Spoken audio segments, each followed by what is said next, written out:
Merci, merci à vous tous d'abord d'être présents pour être au rendez-vous de ce beau rendez-vous, cher François, chère Valérie, d'avoir lancé cette initiative. Parce que c'est tout simplement notre combat.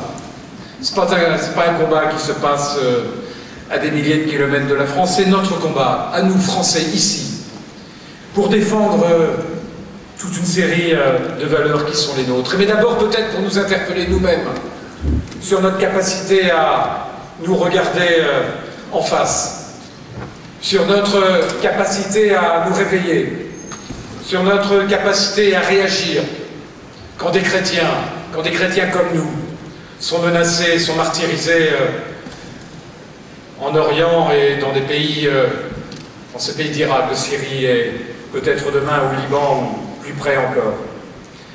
C'est notre combat parce qu'il teste quelque part cette capacité de mobilisation.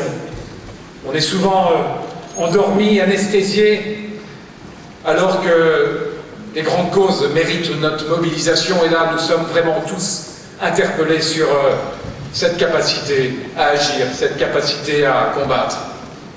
Mais c'est d'abord notre combat parce que c'est nos racines, c'est notre héritage, c'est notre religion, c'est notre système de valeurs qui est menacé au travers du sort des chrétiens d'Orient. Et on n'a pas le droit d'abandonner, on n'a pas le droit d'être inerte, on n'a pas le droit de dire c'est comme ça et de ne pas bouger.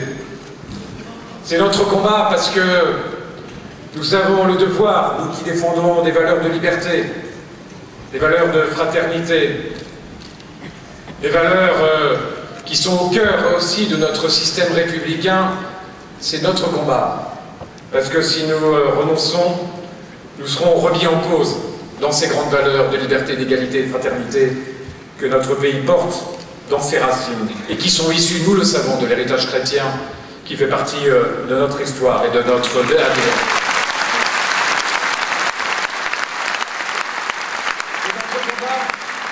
Aussi parce que c'est un enjeu d'humanité. À quoi ça sert, chers amis, de siéger au Conseil de sécurité de l'ONU si on ne sait pas nous mobiliser demain pour faire entendre avec force, avec détermination, avec volonté notre voix comme étant un des pays qui a encore un rôle sur la scène internationale.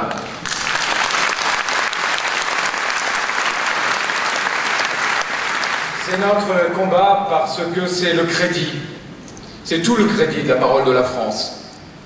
La France a vécu des grandes heures, a vécu des grands combats depuis des siècles, depuis des millénaires. La France doute aujourd'hui. La France doute sur sa capacité à exister, sa capacité à rayonner, sa capacité à s'intermédier dans la mondialisation. Alors certes, il y a des enjeux économiques, certes, il y a des enjeux de compétitivité, certes, il y a des enjeux de diplomatie, d'influence dans tout un tas de domaines. Mais peut-être que le socle de ce combat, le socle de ce qui donne à la France sa capacité demain encore à être écoutée, à s'intermédier dans tous ces sujets que je viens d'évoquer, c'est d'abord sa capacité à mettre l'humanité au cœur de ces enjeux. Et si nous tous, parlementaires en particulier, élus en général, et tous ceux qui exercent des responsabilités dans la vie publique, si nous avons pris ces engagements, c'est d'abord parce que, je l'espère, et je le pense, nous avons tous ce devoir d'humanité à porter dans nos combats politiques, dans nos combats publics. Et je crois que cette manifestation, chère Valérie, cher François, a d'abord peut-être ce sens, c'est de rappeler que nos engagements ont cette valeur d'humanité, ont cette valeur de fraternité, ont ce sens que l'on défend tous ensemble ce soir au Cirque d'hiver. Merci à vous tous d'être présents.